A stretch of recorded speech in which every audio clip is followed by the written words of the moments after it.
Awas, hati-hati. Semua amal itu akan diikat dengan niatnya. Dengan niat itulah diberikan oleh Allah dua hal. Satu, berpahala atau tidak. Jadi investasi akhirat atau tidak. Yang kedua, kesungguhan kita untuk mencapai itu. Jadi bapak ibu ini punya pekerjaan nih, ya. Serius tidaknya tergantung motivasi niatnya. Kalau bapak niat bakal serius, kalau nggak niat nggak akan serius. Anda jadi tentara nih, kalau niat betul jadi tentara akan sungguh-sungguh. Kalau nggak niat ya biasa-biasa saja, ada tugas kerjakan, nggak ada santai. Anda kuliah kalau niatnya benar, sungguh-sungguh belajarnya. Duduk paling depan, dengarkan dengan baik, catat, nggak paham nanya. Makanya masuk dengan keluar beda. Masuk belum paham, keluar sudah paham.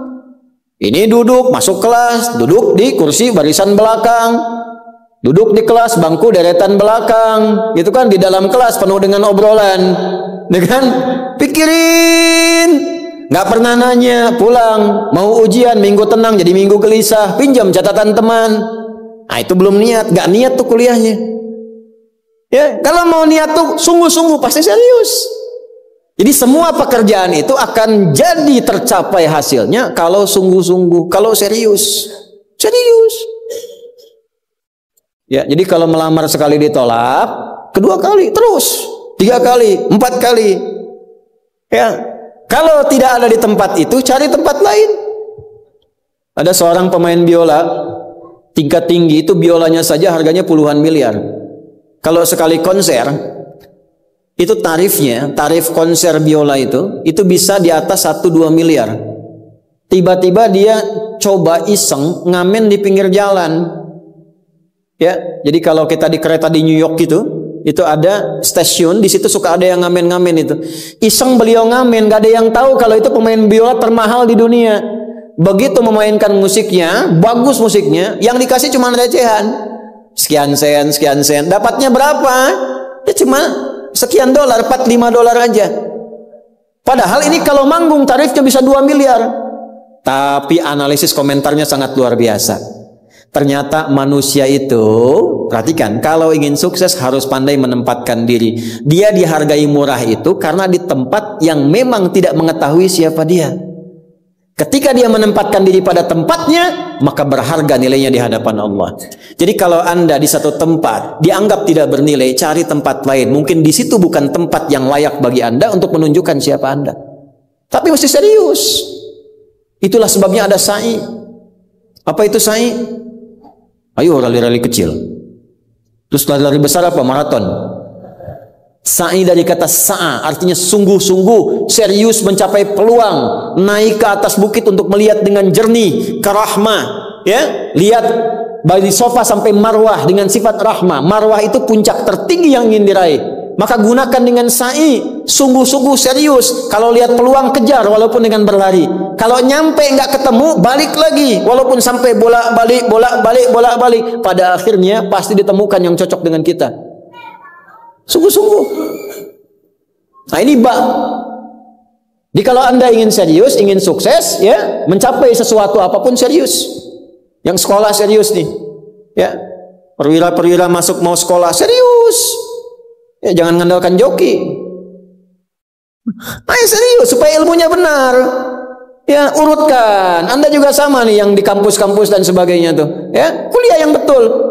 Kan mau Indonesia emas tuh 2045. Bagaimana bisa dapat emas kalau nggak sungguh-sungguh? Itu yang kemarin PON tuh, kalau nggak serius nggak dapat emas. Nah yang kedua begini, kalau cuman pakai yang pertama, yang belum beriman pun dapat itu. Terus faedahnya kita beriman apa? Ya, gini ya.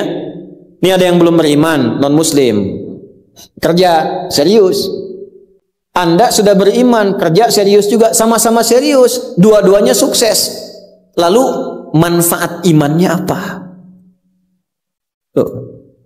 Ini untuk menjawab pertanyaan begini, Pak abdi teh muslim, nah non muslim teh tiasa sukses, kaya, abdi teh kaya. Saya sholat tapi nggak kaya-kaya. Nah itu pertanyaan yang salah. Supaya kaya itu penyebabnya bukan sholat, tapi serius, sungguh-sungguh. Kalau sungguh-sungguh kerja, sukses. Sungguh-sungguh belajar, sukses. Sholat itu, nah ini mendampingi kesuksesan dengan keberkahan.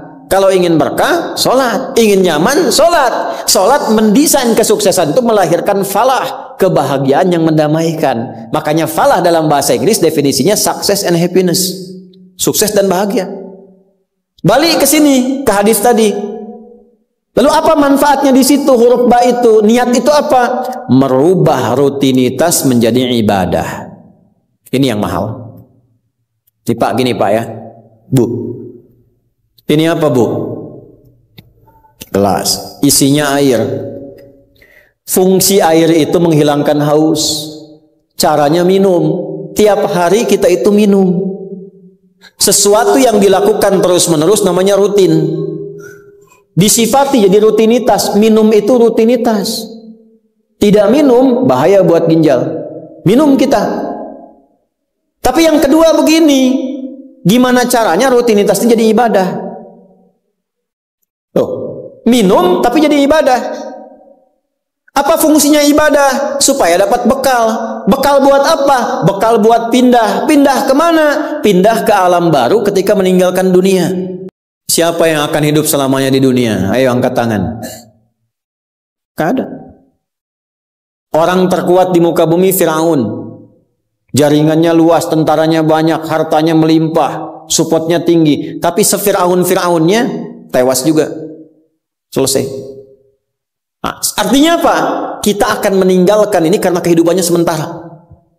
Karena itu bagi orang yang sudah meninggalkan dunia, disebut diumumkan telah meninggal dunia. Nah, kita punya iman kalau meninggal pindah kemana? Kan ditanya. Akal kita kan bertanya, ini pindah meninggal dunia, meninggalkan dunia pergi kemana? Kan belum pernah ada yang punya pengalaman ke situ balik lagi. Oh, abdi tadi kadinya wih doi, enggak ada. Ya. Harus terjawab. Kalau tidak terjawab bingung kita ini. Harus terjawab. Yang bisa jawab itu siapa? Yang menciptakan kita. Tanggung jawab. Harus memberikan keterangan. Karena itu kalau ada kitab suci menerangkan dengan sempurna. Setelah di dunia ke sini keadaannya begini, bekalnya begini, dari situ ke sini prosesnya begini. Ini menunjukkan kitab suci itu benar dan sumbernya dari Sang Pencipta. Dan berita baiknya, Alhamdulillah. Alhamdulillah, silahkan riset, silahkan komparasikan. Secara ilmiah, riset. Hanya Al-Quran yang menerangkan itu dengan sempurna. Dari dunia pindahnya ke sini. Alamnya disebut dengan kubur. Pemisahnya disebut barzakh. Di dalamnya ada begini. Dijelaskan oleh Nabi rinci. Kalau begini, begini. Kalau begitu, begitu. Selesai itu nanti bertahap seperti ini. Terjadi kiamat begini. Rinci. Kalau itu karya manusia, mustahil ada satupun manusia yang bisa berbuat seperti itu. Kita mau pindah nih, sekarang kita pakai logika yang betul. Hukum pindah itu harus bawa bekal. Ini yang ngaji semua di sini, enggak semuanya orang Bandung, orang Jakarta, tuh. Ya, Soreang mana Soreang? Masih subuh nanti pas maghrib Soreang tuh. Ya, Purwakarta mungkin kan. Ini enggak semua orang Bandung ini. Apakah Anda bisa nyampe ke sini kalau nggak ada bekal? Dari Bandung mau ke Jakarta mesti ada bekal. Beli tiket pakai kereta api cepat. Ya, kereta cepat, bus, tiketnya bekal. Pakai pesawat, bekal. Hukum mengatakan setiap pindah tempat mesti ada bekal. Ini Anda, saya, kita mau pindah dari dunia, minimal transit, ya, waiting roomnya di alam kubur. Mau pindah, pertanyaannya bekalnya apa? Kan pindah tempat. Semakin berpindah tempatnya, semakin beda hukumnya. Ini kita di Indonesia mau transit ke Malaysia, apa dikira mata uangnya sama? Tidak, hukumnya pun nggak sama. Orang Indonesia ke Singapura, hukumnya beda. Oh, bisa rapi, di jalan rapi, nggak ada buang sampah sembarangan, tuh kan? Pulang lagi ke Soreang, nggak bala deui gitu. Hukum beda, ketatnya nggak sama. Ke Amerika lebih jauh lagi, nggak laku rupiahnya, tukar dulu dari sini, baru dolarnya nyala. Pindah tempat beda hukum. Toilet di kota Bandung dengan toilet di Lebak Bulus bisa beda. Ya, ini bang 1000, kok 1000 bang? 2000. Biasanya juga 1000. Anda di mana? Lebak Bulus. Sini Bandung pak.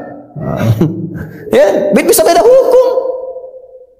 Maka Anda jangan berharap di alam kubur itu hukumnya bisa sama dengan hukum di dunia. Pasti beda. Tetap pertanyaannya sama. Bekalnya apa? Cuman 2 lembar 2 kain. Ibu tambahan 1 bu, kerudung ibu 3 tuh. Makanya saya selalu mengatakan dengan bercanda tapi dalam, mohon maaf ini yang muslimah, berlatih pakai kerudung ya. Berdoa minta sama Allah supaya nanti tidak bikin malaikat mungkar nakir penasaran. Di dunia nggak berkerudung, begitu meninggal dikerudungin, ditaruh ke malaikat, ucu gening. Waktu di dunia teh kerudungan, nah udah jantan kerudungan. Man robuka, abi jamaah Ustaz Adi, namun belum sempurna hijrah. Pelan-pelan, jangan dihukumi dulu. Dia sujud itu sudah luar biasa. Dia belum taat pada satu bagian, tapi taat pada bagian yang lain. Kita doakan, support. Jangan langsung tiba-tiba, oh nggak taat, dosa, neraka. Nah, kamu neraka, aku maing wes. No, repot kalau gitu tuh. Ya, balik lagi, dikembalikan pada kebiasaan, pada kebaikan. Nah, sekarang mau pindah ke alam kubur, bekalnya apa? Kan mesti jelas. Baju sudah beda, nggak bisa dibawa, itu sudah fitrah Pak. Bapak punya warisan banyak, ditinggal. Nggak ada yang mau ikut, semua ditinggal. Anak-anak tuh sudah catat warisan bapak apa saja. Ibu sesayang-sayangnya nggak akan ikut bu. Bapak jangan tinggalkan saya. Terus kata yang nguburnya, ayo ibu mangga atau mau ibadah ngiringan, nanti aja. Akan masuk. Nah sekarang pertanyaannya bekalnya apa? Ini mesti terjawab. Kalau nggak terjawab, nggak lengkap agama itu. Apa fungsinya Tuhan di situ? Mesti menjelaskan. Nah di Islam itu dijelaskan. Bekal yang kita bawa pulang meninggalkan dunia itu, itulah yang disebut ibadah. Itu. Setiap dikerjakan ada poin ditulis. Poin itulah nama bekalnya. Namanya ajrun namanya. Lahum ajrun ghairu mamnun. Yang kita sebut dengan pahala. Yang menjadikan itu dapat, pahala itu diraih, bekal ibadah itu dapat, itulah niat. Itulah niat. Jadi pekerjaannya tidak berubah, rutinitas tetap jalan, minum tetap minum, kerja tetap kerja, makan tetap makan. Cuma dengan niat itu, di saat yang sama, cara minum itu langsung dinilai sebagai ibadah. Perintah Allah, malaikat tulis. Ya, berapa tulisnya? Sesuai kadar keikhlasannya, minimal 10. Itulah perbuatan yang dianggap benar, sehingga konsepnya dunianya sukses, minum juga, haus hilang, akhiratnya dapat pahala. Jadi dunianya sukses, akhirat sukses, disebut baik. Perbuatan baik yang dinilai sukses oleh Allah disebut hasanah namanya. Makanya kita berharap dunia jadi hasanah, akhirat dikonfirmasi hasanah itu jadi pahala.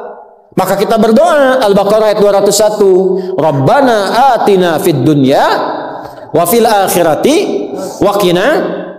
Apa tafsir hasanah terkait ibadah? Tafsir hasanah terkait ibadah pindah surat ke surat 6. Ayat berapa? 160. Man jaa bil hasanati falahu asyru amthaliha. Minimal kalau diniatkan jadi ibadah tulis 10. 10 itu yang disebut bekal pulang. Sebelum meninggal. Tampilkan nanti. Punten Pak ngetang nate sanes kieu nya 1 2 3 4 itu hitungan dunia. Cara menghitungnya 1 ke 2 500 tahun, 2 ke 3 500 tahun, 3 ke 4 500 tahun. Nanti semua itu diakumulasi, ditampilkanlah surga yang sesuai dengan pahala kita. Kapan ditampakkannya? Saat sakaratul maut, sebelum meninggal. Sifat ibadahnya disebut, sifat orang yang rajin ibadah disebut abdun, jamaknya ibadun. Ketika mau meninggal ditampakkan, karena ditampakkan tenang dia, nyawanya tenang, jiwanya nyaman. Sifat jiwa yang dilatih ibadah saat latihan disebut tumakninah. Ruku anjeun, jangan dulu itidal sampai tumakninah. Sujud jangan bangkit dulu sampai tumakninah. Kebiasaan tumakninah punya sifat namanya mutmainnah. Makanya saat akan meninggal disebut ibadahnya, disebut mutmainahnya. Di mana? Quran surah 89 ayat berapa? Ayat 27 sampai 30. Ya ayyatuhan nafsul mutmainnah irji'i ila rabbiki radiyatan mardiyah fadkhuli fi ibadi, disebut ibadnya. Wadkhuli jannati, ditampakkan surganya. Ini surganya anjeun teh ieu tina amalan-amalan yang telah dilakukan selama hidup. Kalau yang nggak ada bekal, tampaknya yang jelek-jelek sesuai kebiasaannya. Ya. Kebiasaan dugem ditampakkan geleng. Ini bingung, la ilaha illallah, geleng lagi, la ilaha geleng lagi. Yang biasa tahlil, biasa ngaji, wafat sesuai kebiasaan, sesuai ajalnya. Tampak. Nah, sekarang untuk mencari bekal itu bagaimana? Niatkan menjadi ibadah. Itu fungsinya itu mahal. Pembuktiannya setelah meninggal. Kalau bapak nggak percaya, ibu nggak percaya, dipertanyakan imannya. Silahkan saja nanti lihat setelah meninggal. Ya, cara merubahnya bagaimana? Nanti ada 3 bagian. Karena itu kata Imam Syafi'i, hadis ini sepertiga ilmu. Ilmu itu dipraktikkan lewat amal, makanya hurufnya sama. Ain, lam, mim saat belajar. Ain, mim, lam ditukar, lamnya ke belakang, mimnya ke tengah. Saat diamalkan hurufnya sama. Orang yang mengerjakan itu ain pakai alif, lam dan mim, alimun. Tempatnya alamun, tanda-tanda orang itu kenal Allah, maka dia pakai ilmu. Ilmunya dia amalkan, hurufnya sama semua. Ilmun, amalun, alimun, alamun. Allah disebutnya apa? Rabbil alamin, jama alhamdulillahi rabbil alamin. Jadi kalau kita pakai ilmu, gunakan. Begitu digunakan, tuliskan pahalanya. Kata Imam Syafi'i, hadis ini sepertiga ilmu. Karena ilmu itu ada 3. Ilmu tentang lisan, ilmu tentang perilaku tubuh bagian luar, ilmu tentang hati. Semua perilaku kita bergantung 3 hal tadi. Contoh lisan. Panitia, kalau ada teh manis bagus banget itu. Enggak, ini contoh, bukan minta. Enggak, ini saya sudah ada minuman, enggak usah bikin teh manis. Contoh aja, contoh, ya. Kalau ada teh manis bagus banget itu. Itu lisan. Begitu lisan keluar, panitia langsung mikir, aduh, enggak dibikin tadi katanya. Maka coba di belakang dibikin, walaupun ustadznya bilang contoh, langsung bikin misal contoh gitu kan. Itu lisan. Kerjakan, siap kerjakan, komando, jalan, lisan. Jadi perilaku kita kadang bergantung lisan. Makanya ada ayat dan hadis tentang lisan. Hati-hati. Kepleset lisan lebih parah dibanding kepleset kaki. Bapak kepleset kaki bisa diluruskan lagi. Kepleset lisan lama Pak. Prajurit keluar dari sini, keluar. Caci maki tuh panglima tuh. Jangan dipotong videonya, yang contoh ini mah, contoh. Kepleset lisannya, selesai karirnya. Kepleset kakinya, masih bisa berjalan. Maka lisan tuh ada hukumnya sepertiga bagian hidup kita. Kedua nih, ujung kepala sampai ujung kaki, tangan bergerak, kaki melangkah. Hati-hati. Itu semua ditentukan oleh apa? Nih kolbu, amalan hati. Bapak tahu dari mana kalau orang yang senyum itu senang pada Bapak? Bagaimana taunya? Boleh jadi dia iri hati, di hatinya itu ada sesuatu. Nah, karena manusia bertindak dari 3 bagian ini, maka Imam Syafi'i mengatakan, inilah hadis sepertiga ilmu. Kalau paham hadis ini, sepertiga kehidupan kita tuh hatam. Kuncinya apa? Niatkan semua hal itu menjadi bagian ibadah, maka pekerjaannya berkah, akhiratnya dapat.